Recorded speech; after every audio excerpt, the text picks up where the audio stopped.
मैं नमाज कैसे पढ़ूं? तकबीर से सलाम तक नमाज का संपूर्ण तरीका। अल्लाहु अकबर, अल्लाहु अकबर, अशहदु अल्ला इलाहा नियत इल्लल्लाह, यानी दिल को अशहदु उपस्थित अन्न रखना, मुहम्मदर ये नमाजी का पहला काम है और रसूलुल्लाह। इसका स्थान हय्य दिल अला है। अस्सलाति, हय्य अलल फलाह, क़द क़ामतिस्सलातु, क़द क़ामतिस्सलाह। हम क़िबला की ओर चेहरा अल्लाहु करेंगे। अकबर, यदि हम इमाम हों अल्लाहु अथवा अकबर, अकेले ला नमाज पढ़ रहे हों तो अपने सामने सुतरा रख लेंगे। इलाहा इल्लल्लाह। अल्लाह अकबर।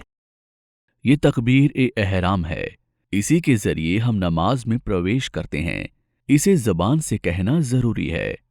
तकबीर कहते समय हम अपने दोनों हाथों को अपने कंधों के बराबर उठाएंगे और अपनी उंगलियों के भीतरी भाग को क़िबला की ओर कर लेंगे, या फिर हम उन्हें उक्त पद्धति से दोनों कानों के बराबर उठाएंगे। तकबीर के बाद दोनों हाथों को सीने पर, सीने के नीचे तथा नाभि के ऊपर या फिर नाभि के नीचे रख लेंगे। तीनों रूप सही हैं। अपने दाएं हाथ को बाएं हाथ की हथेली पर रखेंगे या फिर दाएं हाथ की हथेली से बाएं हाथ की हथेली की कलाई को पकड़ लेंगे। अल्लाहुम्मा बाअिद बैनी व बैन खतायाया कमा बाअदत बैन अल-मशरिक़ वल-मग़रिब। अल्लाहुम्मा नक़्क़िनी मिन खतायाया कमा युनक़्क़ा अथ-थौबुल अब्यद मिन अद-दनस। अल्लाहुम्मा अग़सिलनी मिन खतायाया बिस्सल्जि वल-माइ वल-बरद। तकबीर ए एहराम के बाद तथा क़िरात से पहले दुआ ए इस्तिफ़ताह, नमाज पढ़ने की दुआ पढ़ेंगे। नमाज आरंभ करने की अन्य दुआएं भी आई हैं। सुन्नत ये है कि उनमें से कभी किसी को पढ़ा जाए तो कभी किसी को। अऊज़ु बिल्लाहि मिनश शैतानिर रजीम। दुआ ए इस्तिफ़ताह के बाद औज़ु बिल्लाहि मिन शैतानिर रजीम, बिस्मिल्लाहिर रहमानिर रहीम और उसके बाद सूरा फातिहा पढ़ी जाएगी। हम एक एक आयत को पूर्ण विनम्रता तथा इत्मीनान के साथ पढ़ते जाएंगे। आमीन। आमीन कहना सुन्नत है। आदमी चाहे इमाम हो या मुक्तदी हो या फिर अकेले नमाज पढ़ रहा हो, आमीन सूरा फातिहा की आयत नहीं बल्कि दुआ है और इसका अर्थ है ऐ अल्लाह ग्रहण कर ले। सूरा फातिहा के बाद हम कुरान का जितना भाग संभव हो पढ़ेंगे, चाहे पूरी सूरा हो या उसका कुछ भाग। तिलावत पूरी होने के बाद रुकू में जाने से पहले हम कुछ देर खामोश रहेंगे। अल्लाह अकबर। हम क़याम की अवस्था से रुकू में जाने की तकबीर कहेंगे। ये नमाज का दूसरा स्थान है जहां अल्लाह के नबी सल्लल्लाहु अलैहि वसल्लम अपने दोनों हाथों को उठाया करते थे। अतः इस अवसर पर दोनों हाथों को कंधों या कानों तक उठाना सुन्नत है। हम दोनों हथेलियों को घुटनों पर रखेंगे, अपनी उंगलियों को एक दूसरे से अलग रखेंगे और हथेलियों को घुटनों पर इस तरह मजबूती से रखेंगे जैसे उन्हें पकड़े हुए हों। हम इत्मीनान से रुकू करेंगे। इस अवस्था में अपने हाथों को अपने पहलुओं से अलग रखेंगे और किसी एक को माइल होकर यानी झुककर अपना गाल नहीं दिखाएंगे। पीठ कमाने की तरह ना होकर सीधी रहेगी और सर पीठ के बराबर रहेगा। हम सर को ना तो पीठ से ऊंचा रखेंगे और ना ही उससे नीचा। सुब्हान रब्बियल अज़ीम। हम इस तस्बीह को 3 बार कहेंगे जो कि संपूर्णता की निम्नतम संख्या है, जबकि 1 बार कहना भी काफी है। हम चाहें तो 3 से अधिक बार भी कह सकते हैं। हम अल्लाह के नबी सल्लल्लाहु अलैहि वसल्लम से वर्णित अलग अलग तस्बीहों में से कभी एक को तो कभी दूसरी को पढ़ लिया करेंगे।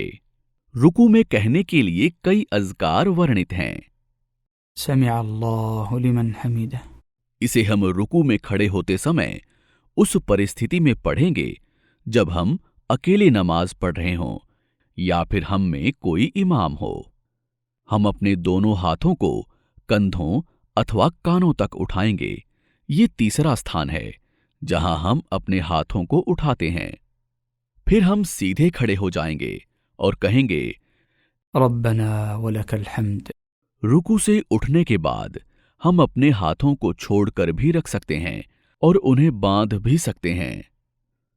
रुकू से उठने के बाद देर तक खड़े रहना और इत्मीनान से खड़े रहना सुन्नत है।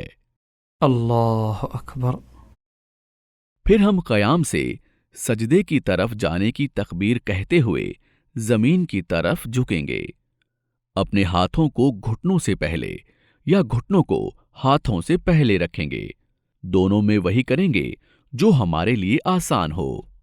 अल्लाह के रसूल सल्लल्लाहु अलैहि वसल्लम की शिक्षा के अनुसार 7 अंगों पर सजदा करना वाजिब है।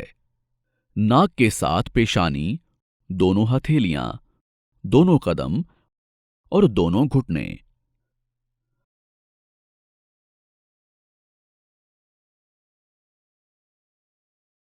हम दोनों कदमों की उंगलियों के किनारों का मुंह किबला की ओर रखेंगे और दोनों पैरों को खड़ा रखेंगे। दोनों रानों को एक दूसरे से अलग और पेट को उन दोनों से अलग रखेंगे। यदि हम जमात से नमाज ना पढ़ रहे हों और आसपास के लोगों को कष्ट देने का डर ना हो तो दोनों हाथों को जमीन से ऊंचा और पहलू से अलग रखें। दोनों हाथों की उंगलियों को आपस में मिलाकर किबला की ओर किनारा करके रखेंगे। दोनों हथेलियों को कंधों अथवा कानों के बराबर रखेंगे। सुब्हान रब्बियल आला। हम इस तस्बीह को 3 बार कहेंगे जो कि संपूर्णता की निम्नतम संख्या है, जबकि एक बार कहना भी काफी है। हम चाहें तो 3 से अधिक बार भी कह सकते हैं। हम अल्लाह के नबी सल्लल्लाहु अलैहि वसल्लम से वर्णित अलग अलग तस्बीहों में से कभी एक को तो कभी दूसरी को पढ़ लिया करेंगे और दुनिया तथा आखिरत की जो भलाइयां चाहेंगे मांगेंगे। अल्लाह के रसूल सल्लल्लाहु अलैहि वसल्लम ने फरमाया है, बंदा अपने रब से सबसे अधिक निकट उस समय होता है जब वो सजदे में होता है, अतः तुम उसमें खूब दुआएं किया करो। अल्लाह अकबर। तकबीर कहते हुए हम रुकू से सर उठाएंगे, बाएं पांव को बिछा देंगे और उस पर इत्मीनान से बैठ जाएंगे। दाएं पांव को खड़ा रखेंगे और उसकी उंगलियों को किबला की ओर मोड़ देंगे, या फिर दोनों कदमों को खड़ा रखेंगे और दोनों एड़ियों पर बैठ जाएंगे। दाईं हथेली को दाईं रान पर और बाईं हथेली को बाईं रान पर घुटने के निकट या घुटने पर रख देंगे। रब्बिग़फिरली। इस दुआ को दोनों सजदों के बीच इत्मीनान से बैठकर पढ़ेंगे। अल्लाह अकबर। तकबीर कहते हुए दूसरे सजदे के लिए झुकेंगे। दूसरे सजदे का तरीका और दुआएं पहले सजदे के समान ही हैं। अल्लाह अकबर। फिर हम दूसरी रकात उसी तरह अदा करेंगे जिस तरह पहली रकात अदा की थी। दोनों हाथों को बांधेंगे, सूरा फातिहा पढ़ेंगे तथा कुरान की कोई आयत अथवा कुछ आयतें पढ़ेंगे। फिर रुकू करेंगे, अल्लाह अकबर। और खड़े होंगे। समिअ अल्लाहु लिमन हमीदा। फिर सजदे के लिए जाएंगे। अल्लाह अकबर। 2 सजदे करेंगे, फिर तशहुद के लिए बैठेंगे। अल्लाह अकबर। अल्लाह अकबर। अल्लाह अकबर। दूसरी रकात पूरी करने के बाद तशहुद के लिए बैठना है। इस बैठक में बाएं पांव को बिछाकर बैठेंगे। बाएं पांव को बिछाकर बैठने की विधि से 2 रकात वाली नमाजों जैसे सुबह, जुमा और दोनों ईदों की नमाजों में बैठा जाता है। 3 तथा 4 रकात वाली नमाजों के पहले तशहुद में और 2 सजदों के बीच भी इसी तरह बैठा जाता है। जो भारी शरीर या पांव में कष्ट आदि के कारण बायां पांव बिछाकर ना बैठ सकता हो, वो जिस विधि से चाहे बैठ सकता है। तशहुद में हम बाएं हाथ को दाईं रान पर रखेंगे और शहादत की उंगली को छोड़ शेष उंगलियों से मुट्ठी बांधे रहेंगे तथा शहादत की उंगली से इशारा करते रहेंगे, या फिर अंगूठा तथा मध्यमा का घेरा बना लेंगे और शहादत की उंगली से इशारा करते रहेंगे। रही बात बाएं हाथ की, तो उसे या तो बाईं रान पर रख देंगे या उससे घुटनों को पकड़े रहेंगे। तशहुद की अवस्था में नजर को दाएं हाथ की शहादत की उंगली पर रखना मुस्तहब है।